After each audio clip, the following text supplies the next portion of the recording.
नमस्कार दोस्तों, आप सभी का मैं गुरप्रीत सिंह व्याख्याता राजकीय उच्च माध्यमिक विद्यालय सरदारपुरा बीका सूरतगढ़ श्री गंगानगर आपका स्वागत करता हूं। आज हम चर्चा करेंगे आवेश के इतिहास के बारे में। लेकिन आवेश के इतिहास के बारे में जानने से पहले हम यह जानना चाहेंगे कि प्रकृति में मूल बल कितने प्रकार के होते हैं। 11th में हमने प्रकृति के मूल के बलों के बारे में हमने पढ़ा है। प्रकृति में मूल बल जो 4 प्रकार के होते हैं, जिन्हें 2 वर्गों में बांटा गया है। पहला है स्थूल बल, दूसरा है सूक्ष्म बल। सूक्ष्म बल जो होते हैं वो प्रबल और दुर्बल नाभिकीय बल होते हैं। स्थूल बल में 2 प्रकार के बल आते हैं, गुरुत्वाकर्षण बल और विद्युतचुंबकीय बल। गुरुत्वाकर्षण बल जो है वो किसी भी पिंड के द्रव्यमान के कारण होता है। गुरुत्वाकर्षण बल जो होता है वो किसी भी पिंड के द्रव्यमान के कारण होता है। हमने 11th में इसके बारे में अच्छे तरीके से डिटेल से पढ़ा है। जो गुरुत्वाकर्षण बल होता है वो बड़े बड़े पिंडों जैसे पृथ्वी और चंद्रमा के मध्य लगता है, ग्रहों के मध्य लगता है। इसे हम हर स्थान पर अनुभव कर सकते हैं। गुरुत्वाकर्षण बल को हम हर स्थान पर अनुभव कर सकते हैं। इसके बारे में हमने कई एग्जाम्पल जो है वो 11th कक्षा में किए हैं। अब बात करते हैं विद्युत चुम्बकीय बल या विद्युत बल। आवेश यदि स्थिर है तो विद्युत बल, और यदि आवेश गतिशील है तो विद्युत चुम्बकीय बल होता है। और विद्युत चुम्बकीय बल जो है वो आवेश के कारण उत्पन्न होता है। किसके कारण उत्पन्न होता है? आवेश के कारण। अब इसके इतिहास के बारे में थोड़ी अपनी चर्चा करते हैं। इतिहास के अनुसार ईसा से लगभग 600 वर्ष पूर्व ग्रीस देश के मिलेटस के निवासी थैलस ने जब अंबर के रेशेदार पदार्थ को ऊन के साथ रगड़ा तो कागज के छोटे टुकड़ों को उस पदार्थ ने अपनी ओर आकर्षित किया। इस घटना से जो आवेश की उत्पत्ति हुई, तो बहुत सारे साइंटिस्ट थे, उन्होंने अलग अलग प्रयोग किए, जिसमें से एक प्रयोग किया कि एक प्लास्टिक की रॉड ली और उसे कागज के टुकड़ों के पास ले जाते हैं तो वह कागज के टुकड़ों पर कोई भी बल नहीं लगाता। जबकि हमने गुरुत्वाकर्षण के अंदर देखा है कि द्रव्यमान के कारण जो गुरुत्वाकर्षण बल लगता है, और हम यहाँ पर देख रहे हैं कि प्लास्टिक की रॉड और कागज के टुकड़ों में दोनों में द्रव्यमान है, फिर भी किसी भी प्रकार का कागज के टुकड़ों पर बल नहीं लग रहा, जबकि द्रव्यमान दोनों में है। अब हम क्या करते हैं? अब हम प्लास्टिक रॉड को सिल्क के साथ, रेशम के कपड़े के साथ घर्षण करने के बाद कागज के टुकड़ों के पास ले जाते हैं तो कागज के टुकड़े प्लास्टिक रॉड के साथ चिपक जाते हैं। कागज के टुकड़े क्या हो जाते हैं? प्लास्टिक रॉड के साथ चिपक जाते हैं। यहाँ जो बल हमें प्राप्त हो रहा है वह द्रव्यमान के कारण प्राप्त नहीं हो रहा है, बल्कि किसी अन्य राशि के कारण प्राप्त होता है। आप ये उदाहरण जो है वो आप गुब्बारे और अपने बालों के साथ भी दोहरा सकते हैं। किसी गुब्बारे को लीजिए और अपने बालों पर रगड़िए और फिर गुब्बारे को कागज के टुकड़ों के पास ले जाइए। कागज के टुकड़े जो है वो उस गुब्बारे के साथ चिपक जाते हैं। तो यहाँ पर गुब्बारे का कुछ द्रव्यमान है, लेकिन कागज के टुकड़ों का भी कुछ द्रव्यमान है, फिर भी इन दोनों के द्रव्यमानों के कारण यह बल नहीं लग रहा। जबकि जो इनके मध्य जो बल है वो घर्षण के कारण पैदा हो रहा है। घर्षण के कारण जो एक राशि बन रही है उसके कारण उत्पन्न हो रहा है। तो हम देख पा रहे हैं कि यह द्रव्यमान के कारण जो बल है वो द्रव्यमान के कारण प्राप्त नहीं हो रहा, बल्कि किसी अन्य राशि के कारण प्राप्त हो रहा है, और उस राशि को नाम दिया आवेश। तो हम कह सकते हैं कि आवेश के कारण लगने वाला बल जो है वो द्रव्यमान के कारण लगने वाले बल से बहुत अधिक है। क्यों? क्योंकि पहले हमने देखा कि वस्तु पर द्रव्यमान है, फिर भी वस्तु उसको आपस में एक दूसरे को बल नहीं लगा रही, लेकिन जैसे ही हम उसको घर्षित करते हैं उस वस्तु पर बल लगना प्रारंभ हो जाता है। कागज के टुकड़ों पर प्लास्टिक की रॉड बल लगाना प्रारंभ कर देती है। तो हम ये कह सकते हैं कि द्रव्यमान के कारण लगने वाला जो गुरुत्वाकर्षण बल है और घर्षण के कारण जो किसी वस्तु पर आवेशित वस्तु के कारण लगने वाला जो विद्युत बल है, विद्युत बल का मान गुरुत्वाकर्षण बल की तुलना में बहुत अधिक होता है। अब हम क्या करते हैं, विभिन्न प्रकार की वस्तुओं को घर्षित करते हैं और विभिन्न प्रकार के प्रयोग करते हैं। अब कांच की छड़ को रेशम के कपड़े के साथ रगड़ते हैं और इसी प्रकार प्लास्टिक की छड़ को भी रेशम के कपड़े के साथ रगड़ते हैं। तो हम क्या देखते हैं कि आवेशित कांच की छड़ को लटकाते हैं।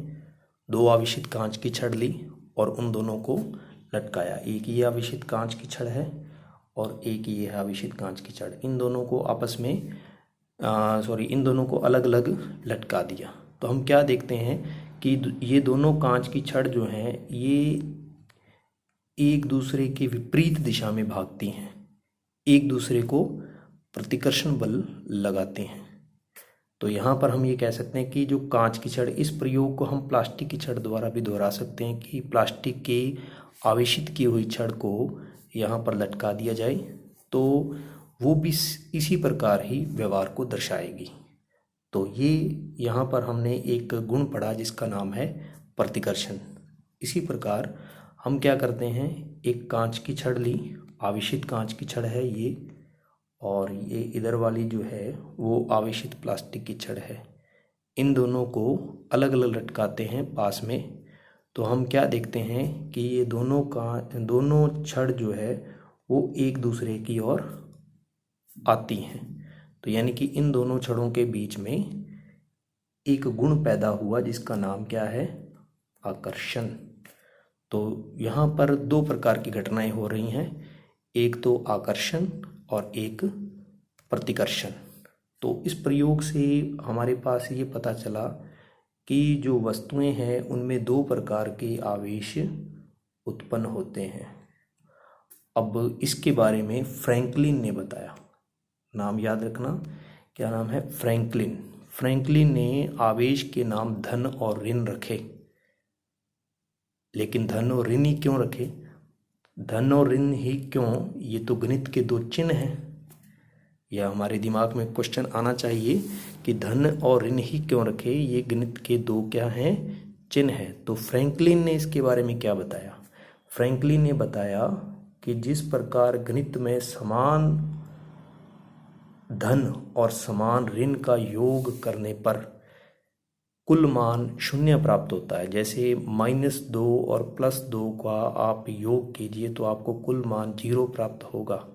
ठीक उसी प्रकार किसी पदार्थ में धनावेश व ऋणावेश का कुल योग जो होगा वो शून्य के बराबर होता है। कोई भी पदार्थ होता है उस पदार्थ में उतने ही धनावेश होते हैं और उतने ही ऋणावेश होते हैं। तो इसलिए फ्रैंकलिन ने इन दोनों आवेशों को जो नाम है वो नाम दिया धनायन और ऋणायन। अब हमारे दिमाग में बात आती है कि अब कौन सी वस्तु को हम धनायन नाम देंगे, कौन सी वस्तु को हम ऋणायन नाम देंगे। तो इसके लिए भी बहुत सारे प्रयोग हुए। फैराडे ने एक सीरीज बनाई, उस सीरीज के अकॉर्डिंग जो है उसने एक सारणी बनाई जिस सारणी का नाम था विद्युतस्थैतिक सारणी, जिसको हम देखते हैं अभी।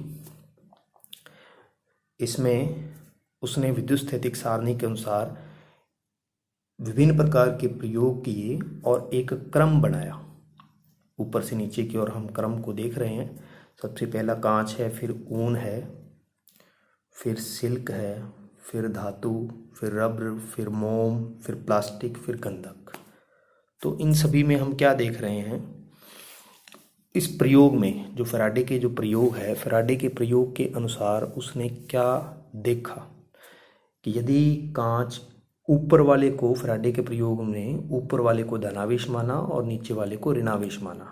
एग्जाम्पल के तौर पर कि जैसे कांच जो है वो ऊपर है और रेशम का कपड़ा नीचे है, तो जब कांच और रेशम के कपड़े को आपस में घर्षित करेंगे तो कांच प्लस हो जाएगा और रेशम का कपड़ा माइनस हो जाएगा।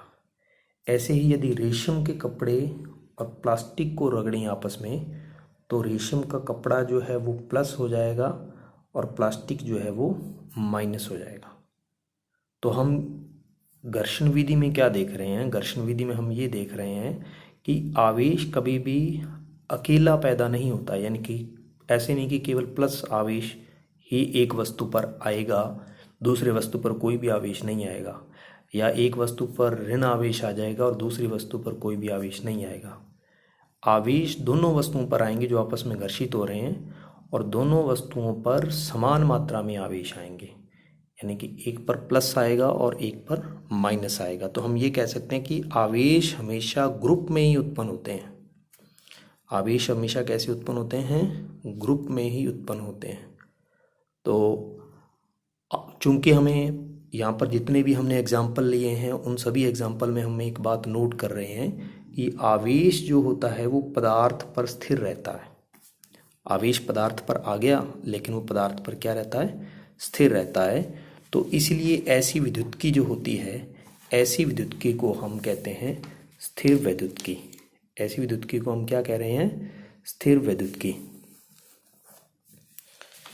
तो स्थिर वैद्युत्की इस चैप्टर का नाम क्यों पड़ा, इसके बारे में हमने जान लिया, क्योंकि स्थिर विद्युत्की में स्थिर विद्युत आवेशों का अध्ययन किया जाता है, इसलिए इसका नाम पड़ा स्थिर विद्युत्की। अब ये घटना हो गई, अब ये घटना हो, ऐसी बहुत सारे एग्जाम्पल लिए और ये घटना हुई, काफ़ी समय बीत गया। इस समय बीतने के बाद फिर इलेक्ट्रॉन, प्रोटॉन, न्यूट्रॉन, परमाणु, पहले परमाणु की खोज हुई, फिर इलेक्ट्रॉन, प्रोटॉन, न्यूट्रॉन इनकी खोज हुई। तो इनके बारे में जब वैज्ञानिकों ने पता किया तो पाया कि इलेक्ट्रॉन जो होते हैं वो प्रोटॉन से हल्के होते हैं। इलेक्ट्रॉन जो होते हैं वो क्या होते हैं, प्रोटॉन से हल्के होते हैं। और किसी भी पदार्थ में आवेशित जो कण है, किसी भी पदार्थ में आवेशित जो कण है, मूल कण जो है वो प्रोटॉन और इलेक्ट्रॉन, यानी कि विभिन्न प्रकार के साइंटिस्ट उन्होंने देखा कि प्रत्येक पदार्थ में इलेक्ट्रॉन और प्रोटॉन तो मौजूद रहता ही है। तो इसलिए उन्होंने ये मान लिया कि आवेशित जो मूल कण हैं वो प्रोटॉन और इलेक्ट्रॉन हैं। प्रोटॉन को धनावेशित कह दिया और इलेक्ट्रॉन को ऋणावेशित कहा।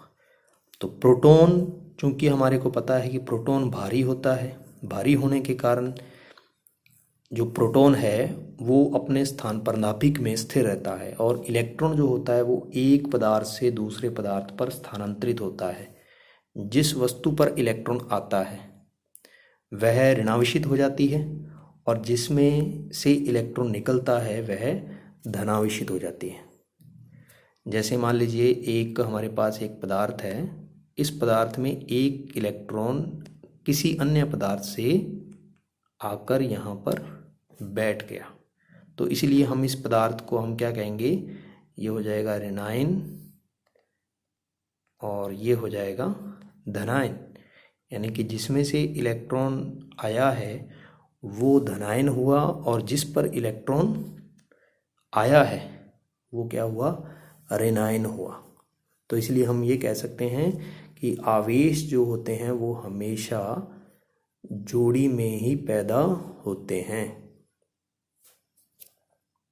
अब हम बात करते हैं कि आवेशित वस्तुओं में चमक, हमने बादलों में चमक देखी है, और आवेशित वस्तुओं को पृथ्वी में हम आवेशित वस्तुओं को एक दूसरे के संपर्क में लेके आते हैं तो भी चमक पैदा उत्पन्न होती है, तो उसको हम चमक को विद्युत भी कह सकते हैं।